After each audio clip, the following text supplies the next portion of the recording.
Am I becoming a villain or a saint? Passion and ideals are on a fine line of what is right. I could fall either way. Buddha very nearly killed himself, and Jesus let us kill him. I don't know what I'm becoming, but it is stirring. It is near. Nothing is gained without something else lost, and yet I want so much. I want to be brave, but I fear what it will cost. Villains and saints are sorted by others' opinions, but neither is concerned by their judgments. It is better to be a saint than a villain, but it's better to be a villain than live without passion, and my passion is only growing.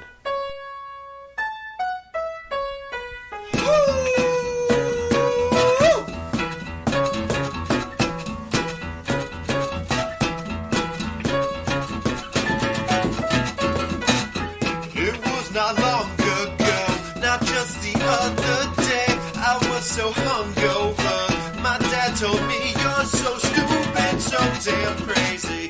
Not like I do not know and have no sense of... I have a history of eating bugs. One time, I let a bee sting me in the hand as I crushed it in front of a group of children. Most people overreact when they see my feats. They may think I'm insane. It's my goal to bring them back to sanity. When I learned that someone was afraid of spiders, I look for the first opportunity to pour one in my mouth while they watch. You must be fast. If they know what you're going to do, they will look away as soon as you touch it. The best setup is when the spider crawls on you and your naive friend alarms you about it. As quickly as you can, snatch it, pop it in your mouth, and look them directly in the eye and chew. Bury your clean tongue after you swallow. Yeah, getting stung by a bee in the hand or bit by fire ants on the lip may hurt, but it's nowhere nearly as bad as those phobes think it would be. Why not try? No one has ever died from eating a ghost chili or eating an ounce of mushrooms. So why eat jalapenos and go on roller coasters when you can jump off cliffs and hope there's water below? That's what you really wanted in the first place. I want to show you by example. Throughout your life, you've been collecting fears from the example of the phobes around you. They are the insane ones. They are the fools who will die of old age. If you're so afraid of spiders, then you must not like them very much. I can't say I like them much myself, but I'm bigger than this fear. Once you realize how easy it is to eat them, the spiders no longer control your life.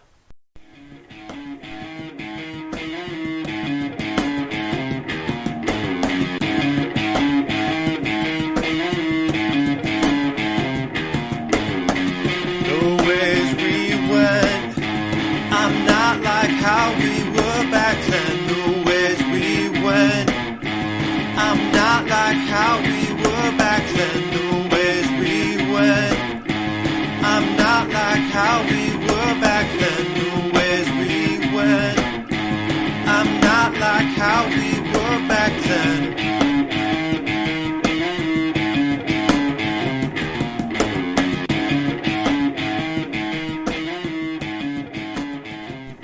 In this moment, everything is perfect.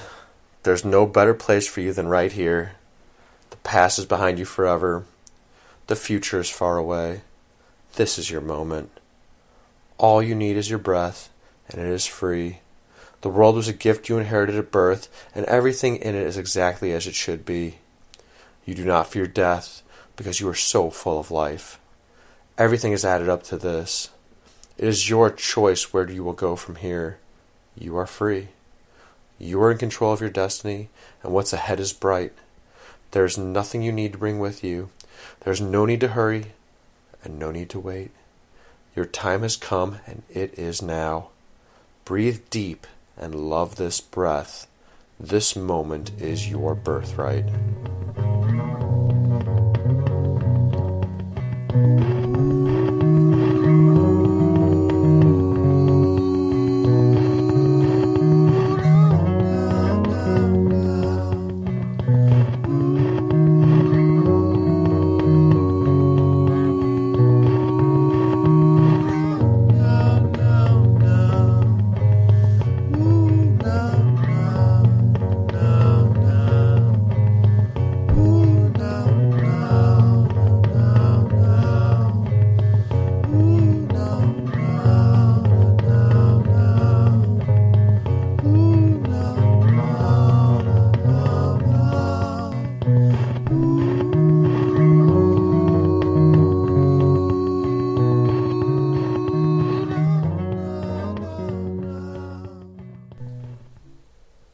breathe out, you breathe in deep. It feels like the first breath of your life. The one that broke the seal, and you can never go back to not breathing. At a point you can't tell if you're going to pass out, get enlightened, or have your heart explode. Your ears pop, and they're probably full of nitrous. Then the flange starts. All your thoughts go silent, and all you can hear is your heartbeat. You don't know if you're going to laugh at the funniest thing you ever heard, or if the moment has passed. You don't know if the balloon will pop, and you're unsure whether you're breathing in nitrous or drawing in used up carbon dioxide. You don't know if you'll puke, or if you'll seize, or even laugh again. And no matter what is true, your friends will laugh at you during your uncertainty. Dan said I hit nirvana when I said all of them happened to me at once. But instead I just let go of the balloon because I forgot I was holding it. Laughing at yourself fucks you up in the end when you second guess whether you reach nirvana. I had an orgasm and tried to load up the dispenser to get another dose. In the scurry to get the next peak, that's the real peak. Sometimes you don't realize when you hit a peak till later, and it's gone. And then a light goes out. If ever through the confusion you see it fit to laugh out loud, and everyone around you gets what you're laughing at, that's your chance to bow out and call it a day.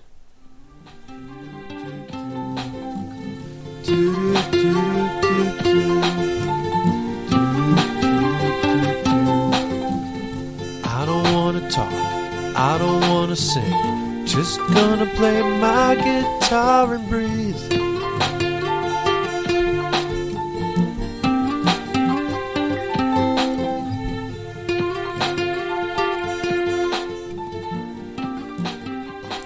I never said I was going to kill myself.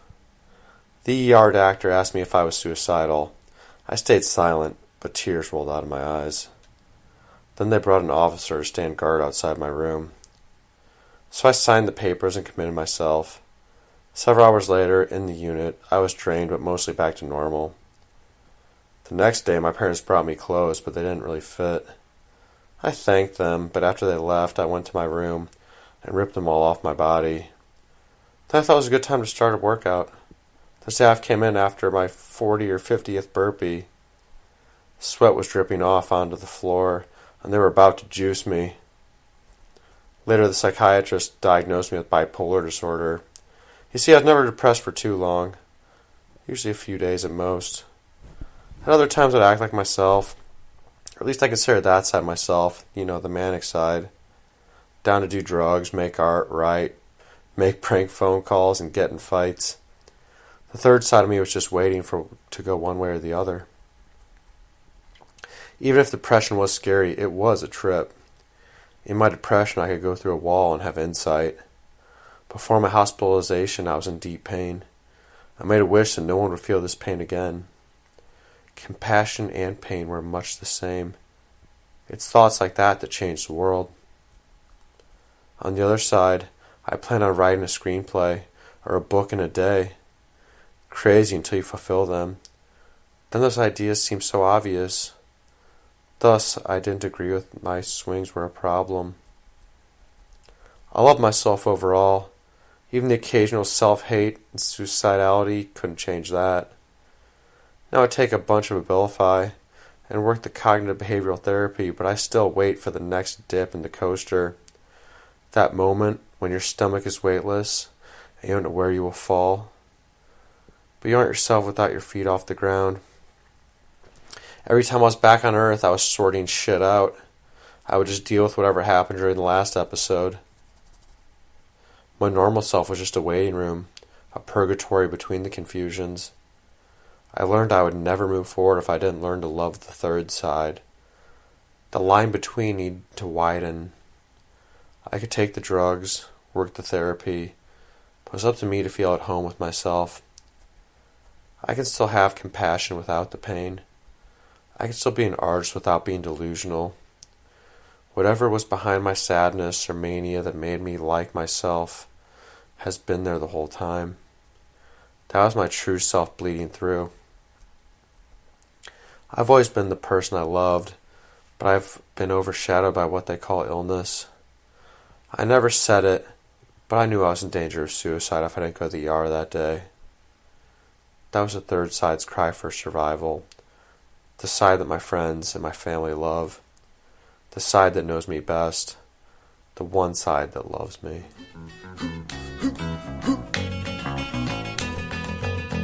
Nobody's made their way out with no one else lost. Can't tell you what it's about. I'll figure the cost. I don't hold on to a lot, except for this song. Oh, so few things I had sought. It all seems so long ago that I take negative karma and hate. Nothing for far each can't greet the new day. Grief for what you loved is how you're gonna pay. You can always pass if you don't wanna. My jujitsu gi is my secret identity. Pants and kimono and a belt to keep it together. It's a simple disguise. When I wear my gi, all evidence of my life as most see it is tucked away in the locker room where it waits for later. Your wallet, watch, keys, cell phone, and all they represent can't help you now. That world, and all the people and problems in it, can wait. The mats we fight on are a temple with walls filled with holes from feet and heads, and little curly hairs line the floors. A temple where all you can bring with you is what you have learned. You can't fake anything. We bring our fellow worshippers closer to the truth through pain, suffering, exhaustion, and fear. We know we are strong, and we know how we are weak. We learn that you are all right if you can still breathe. In this temple, reverence is evidenced by what you do at this moment, in this place, on these mats. This is not how respect is won in your street clothes. On these mats, a nurse can be better than a surgeon. A dope boy can gain the respect of a cop. The biggest pretty boy in the gym may run through the guys covered with sleeves and full back tattoos. The random people I meet have no idea how much time I spend in that gi. They might not even believe me if I tell them. With enough time in a gi, you start to do the opposite of sizing people up. You wonder and respect what could potentially be under those clothes. You know that the man you see is a costume and the true one is wearing. But when I am fighting, and when someone is coming at me hard, and your lifespan shrinks to the time between breaths, I forget myself, and I become nothing but a mirror, reflective of the situation, as nothing else matters. Those are the moments that I am just me.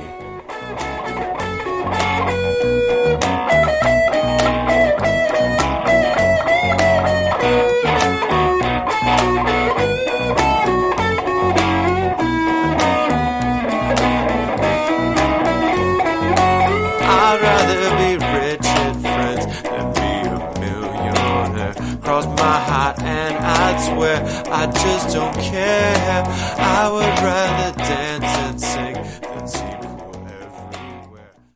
Back when Bobby was playing with Beanie Babies and Pokemon cards, I was riding skateboards and spiking my hair. I thought it would make me look more like Zach Morrison from Saved by the Bell. Then I started wrestling to be more like Slater. Our sisters were best friends. Our dads were buddies. Our moms were friends, but then there was me and Bobby. My sister and I used to always play with him and his sister as a group. We all knew that Bobby and I needed a buffer to get along, or rather, I needed a buffer to get along with him. What if my real friends thought I actually liked him? I mean, the guy ran around in the bases the wrong way in front of our whole gym class. We'd spend hundreds, if not thousands of hours together, and I wouldn't admit that goofball sometimes made me laugh. One day, that I'm sure we both remember, we were about 12. Bobby brought a toy cow along with him to day camp. As soon as some other kids spotted it, they took it, waved it in his face, and ripped it in half. As I sat by and watched, I realized those kids were just afraid of exposing who they really were, and they couldn't handle that Bobby wasn't. They wouldn't bring a silly toy to camp because they didn't have the balls Bobby had, and neither did I. Through time, our families grew apart, and I'm glad that we became closer. Over the 20 years I've known him, I've gone from Jimmy to James to Jim to Jimmy to James back to Jim, and he's always stayed Bobby. When we invite new people to our house, I want to blast dubstep, show off my stupid jujitsu medals. Bobby would rather have us all watch old X-Files or Star Trek Next Generation episodes. Most people like him better. I think I would too. And although I've never apologized to him for looking on as he got bullied, or not waving him the right way around the bases, Bobby's always given me a chance. He's always called me Jimmy, and I'm lucky to call him my friend. They ran me out of this goddamn town. I don't know what I will be bringing along. They had me going, I could never leave, never leave. That sort of thing that I would believe. I know I was so easily deceived. I did not notice it was time to go, time to go. Forget the places that I used to know. I don't have another place to go. When I turn to the last leg of my run, I'm already making excuses. You've already gone 5 miles. That's more than enough. Your muscles are so fatigued, you may get injured if you push too hard. On the last turn of my normal route, I have a tradition of sprinting the last block home. Every time I get near, I'm more than aware of the bar I set for myself. I'd rather walk the rest of the way, but they will all be there, and I can't let them down. For that last block, I use all the people I've known to carry me through that final push. I imagine they line the sidewalk, and they all watch as I race by. My parents are there. My dead grandparents are there. So are my sister and her husband. School teachers and coaches, friends, allies, and accomplices, all are there. The people that had high hopes and the ones I let down. Some are there cheering me on, and some are in disbelief of what I've become. I rush by them, lungs groping for whatever air I can still get. My future wife and kids are there. The exes are there too. The important people and the forgotten ones. I can't let any of them down. They need to see how tough I am. I keep on pumping my legs as I get heavier. My rivals and my tormentors are all watching, so I can't crack just yet. I told them I was going to make myself into something, and if I quit now, I'll seem like a fool. About halfway to the end, I want to collapse, even the whole world does see me. Maybe I am a fool. Ready to quit, I realize there's one last person here. The one person I can't hide from. My lungs may breathe at nothing, and my legs may edge on tetany, but I keep on going for the man at the end of the line, 'cause he can't do it himself. I keep on going 'cause this may be my only chance, and he has already used up all of his. I keep on going 'cause I promised him I would. My imaginary procession behind me, I reach the end of my sprint. My body's been pushed to its limit, and I'm ready to go home. The man at the end of the line is still ahead of me. Down the road, I may be that man, looking back at what I did today. But until then, I hope I make him proud.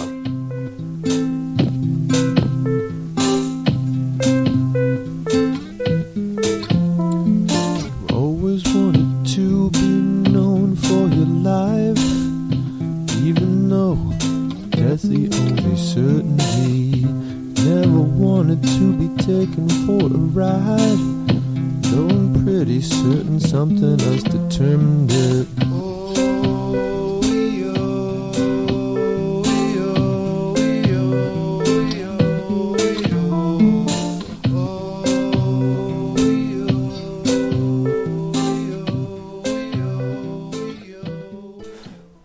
Let go of your valuables and forget your memories. You cannot hold on to them when you too are a ghost. Resist the temptation to hold on and give it all away. Don't even think about looking back. Give away everything before you lose them. When the time comes, nothing you own or know will stop the great separation.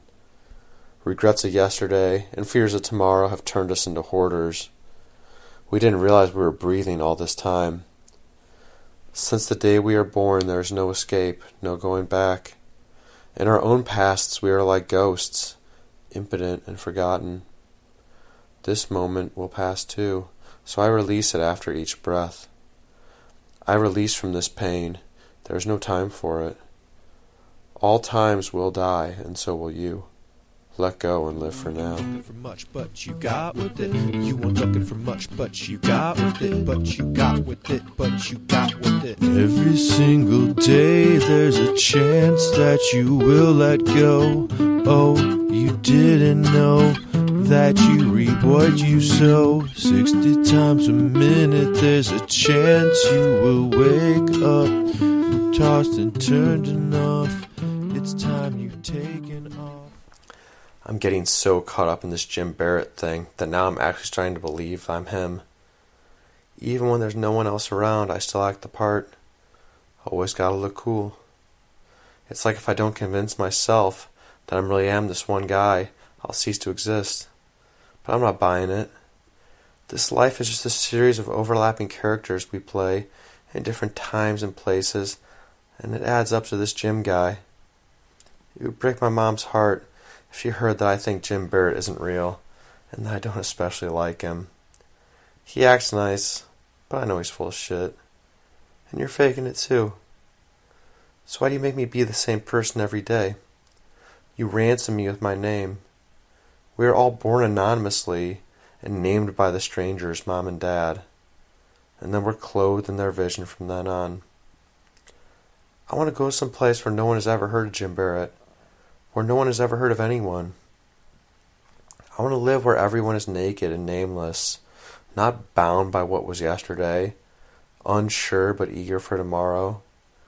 When I'm alone in the dark, and there's no expectation of the future, and no memory of the past, just this one moment, I'm freed, knowing that I have no name.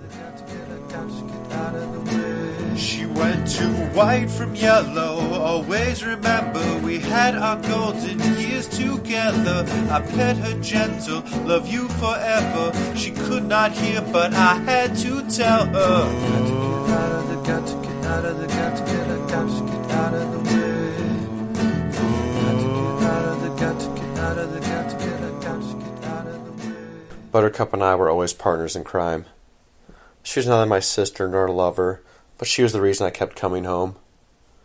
When my family didn't want me back, she always did. She was sometimes pissed all over when she first saw me. Destined to different life clocks, we went through this teenage years at the same time. We both lashed out at Mom and Dad. She went to training school. I went to the lockdown unit. When I came back, she was there again, pissing all over after not seeing me for a month. More like a year to her. Then we became part of the family together. She was so pretty and yellow, it was easier for the family to accept their first black sheep. In a sense, she led the way for me back into my own family. Then I went away out of town. I'd bring back other girls, but Buttercup and I had an understanding. We were right for each other. Just the wrong life this time. She got older faster than me and went from white to yellow. She still chased her tail. When I moved back home, head down, she was still waiting for me. Mom told me that every day she would check my room and try to steal one of my old socks. There wouldn't be a home for me to go to if it wasn't for Buttercup. How could my parents turn me away when someone loved me so? With her love, she brought me back into the fold.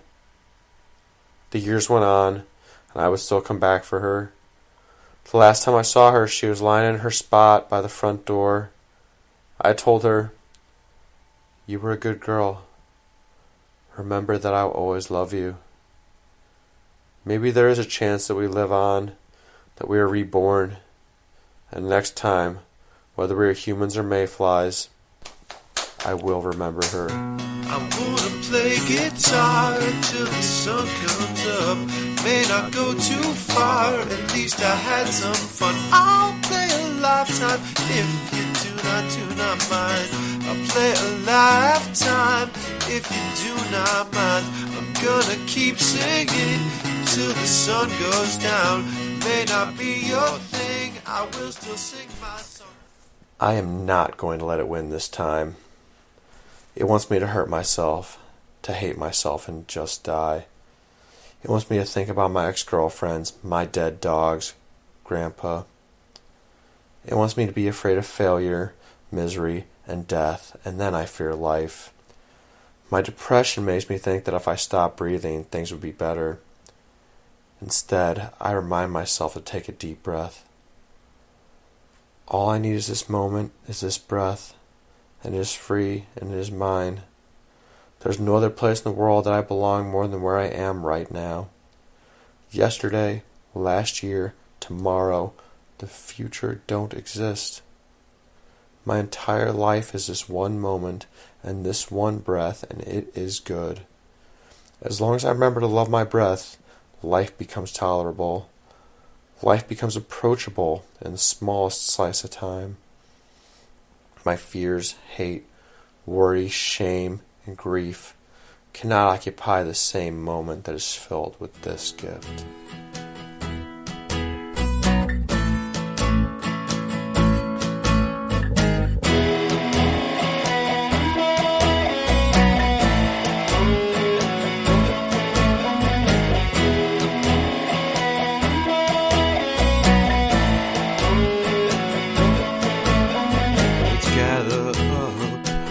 Your friends gonna reminisce and make amends. It's a shame to talk about you every day, but let's celebrate the things you take. Trying to read into your scribble. We looked into the water and didn't see ourselves, but threw to the bottom of the pond. Our names became forgotten, so we found new ones. There's confusion of you, I, and we, and even stronger confusion over yours and mine. Our bodies lost their sentimental value as we got strong, got burned, healed into something different. Everything we have is borrowed. We would give it all back if it gave us a clue of what is going on. If we saw just 3 very bad things and a holy man, it might just set us on a search beyond these walls of home. There's a distinct feeling among us that an old dog can learn new tricks. We say yes too much. What makes us seekers? It's our ability to keep asking questions. Rarely do we accept the answers we find, yet we keep looking, a sign of a deeply held belief that there is something still unseen. We don't know what we're looking for. That was one of the first lessons. It starts when you are very young. The first time I played Super Mario Bros., I saw the real world as much the same, bound by hard rules and realities. Mario could only move from the left to the right side of the screen. I could only jump up and down, and I would always see the world through my eyes nestled in this head. He had 3 lives while I had just this one. I would always be the boy they called Jimmy, and I would always move in time from past to future. If Mario was just a game, it asked the question that has steered our lives in circles since. Is life a game? The first question found us in different ways, but it's led us all on the same search, so we questioned the game's boundaries. You find us at the end of the road. We chased our tails from asphalt roads to gravel, then dirt to deer path, then realized we were lost in the dark, naked and cold with no light or direction. Then we made a new theory. We talked to the trees.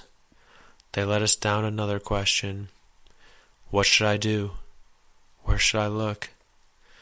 We tried to hold our breath till we died. We did jujitsu and let ourselves get choked. Our shoes wore out quick.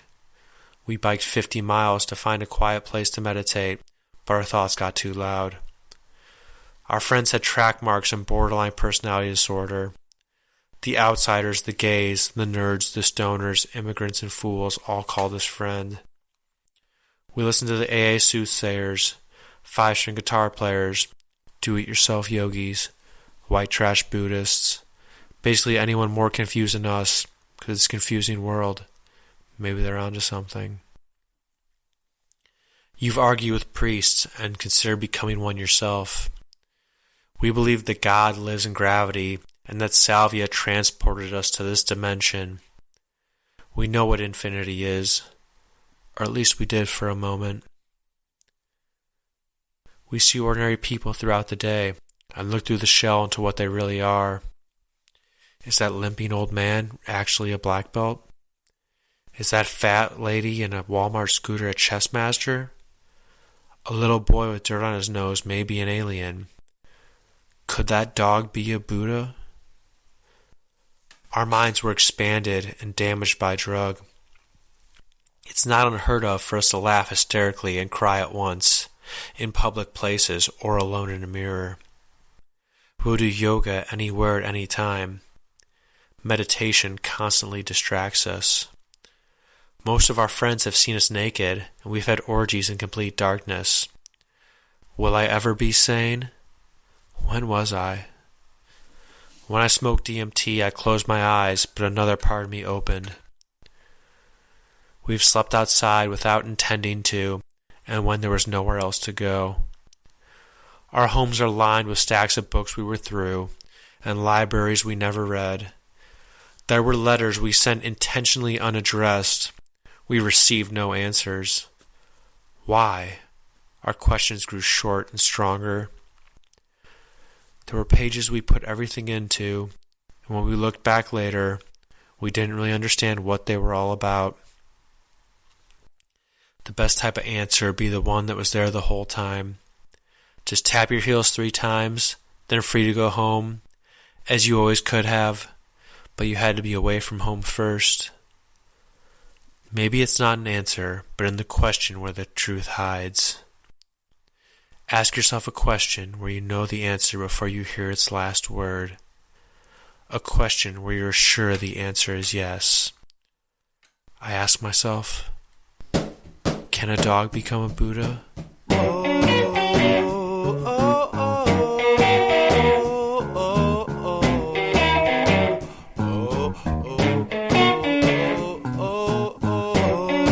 It's 3 a.m. We've got us all. We want a jam, but the neighbors call. So out all night. It was well past dawn. I have a drink, but it make me yawn. Chilled with Russ, we had a ball. He took a shot, so I had. At some point in your life, the world is going to knock you down.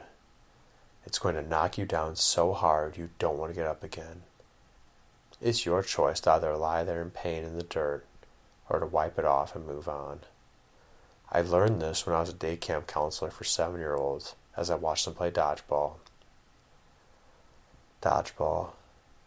The modern coliseum of bumped heads, bloody noses, skinned elbows, and usually bruised feelings. Kids can't get enough of it. They love the socially accepted opportunity to dish them out in their peers, but they usually forget that it'll come back around. Just as everything is going swimmingly, that ball out of nowhere whizzes in and flattens against your face. Like a rubber band snapped across your eye, a cupped hand boxing against your ear.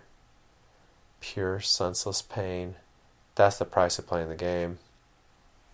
It was my choice of how to deal with this daily suffering. I would see a kid get punked right in the face, and I would rush over to them. "Oh my God, are you okay?" I would ask.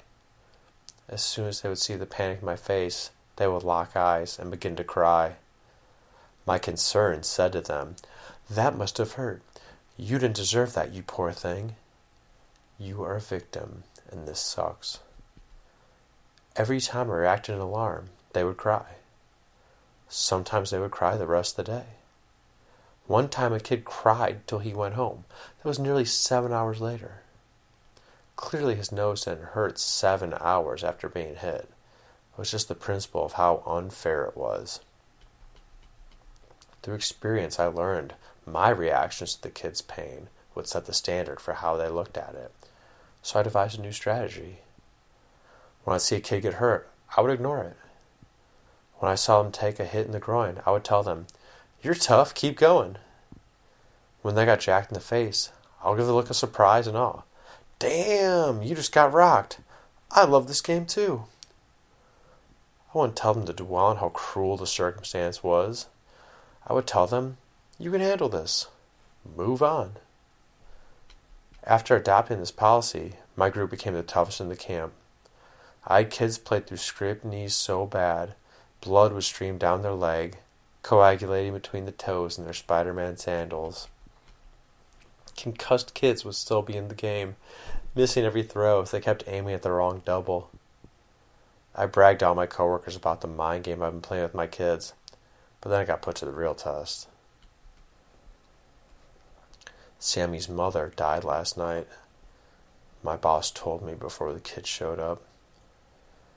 Poor Sammy was already a hyper-temperamental immigrant's child with very few social skills, and as such had very few friends. If any of the kids deserved a little break, it would have been him, but instead he had some hard shit in his early life. He showed up that day a little late as my boss told the assembled camp the daily announcements.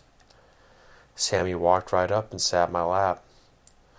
Normally, I wouldn't let something like that fly, but I already didn't know what to say. After sitting quietly for a bit, Sammy turned to me and said, "My mom died." And then he turned away. "I know, buddy," I whispered back reflexively, but I didn't know what else to say from there. And this is bullshit. You got dealt one shitty hand, kid. Something really bad picked you, and it's not your fault. We were all good kids once. If I could eat some of your pain for you, I would. But for now, you are stuck with it. The other kids have much happier lives and deserve them no more than you. But don't cry, Sammy, because if you start now, you may keep crying for a very long time. And so I will not act sorry for you. One day you will grow up, and you will live through so many good things. This will all seem like such a small moment so long ago if you just stay strong now. After a moment, while we were both feigning listening to the morning announcements, I pulled him closer to me and I told him, "You're a good kid, Sammy. You're a good kid."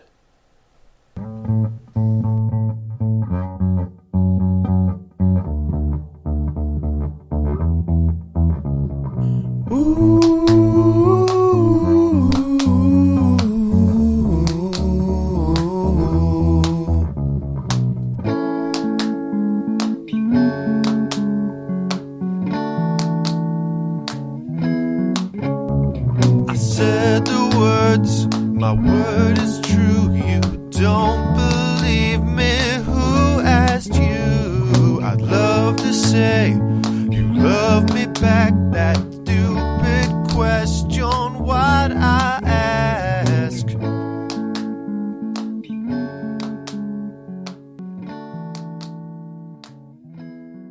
Every generation thinks it's the greatest yet, and thinks it's the last.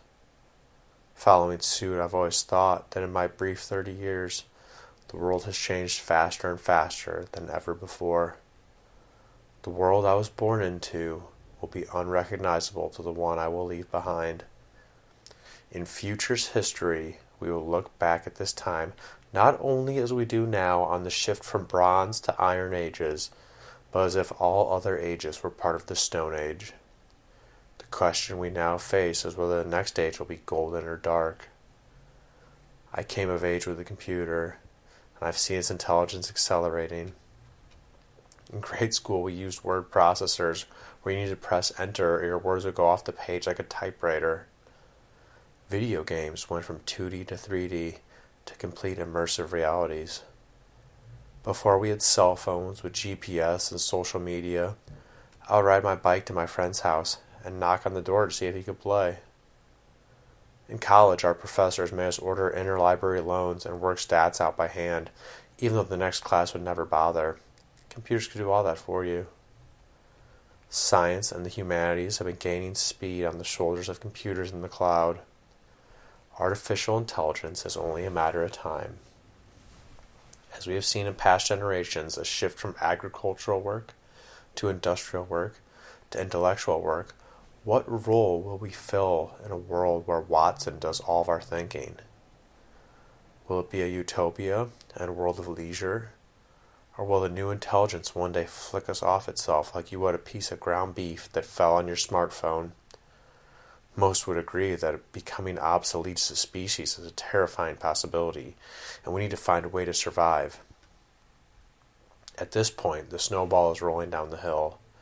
Any chance to stop gravity in motion will be impossible.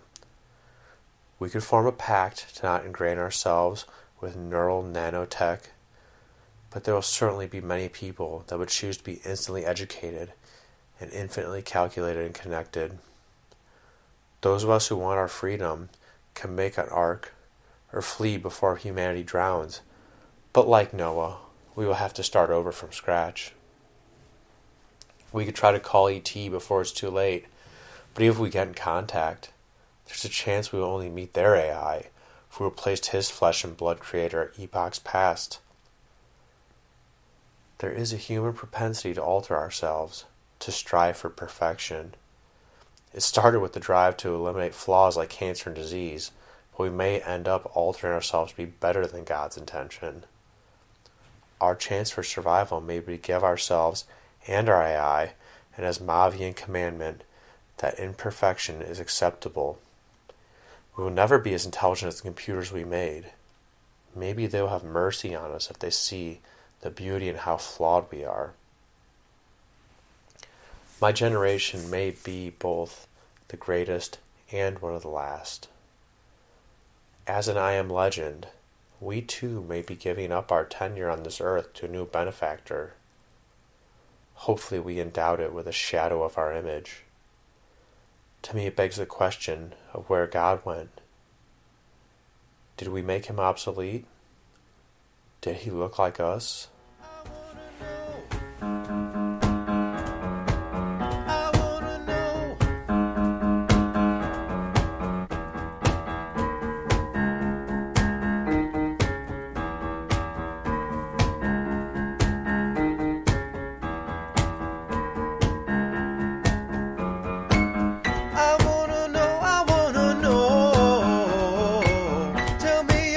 Tell me you're sure.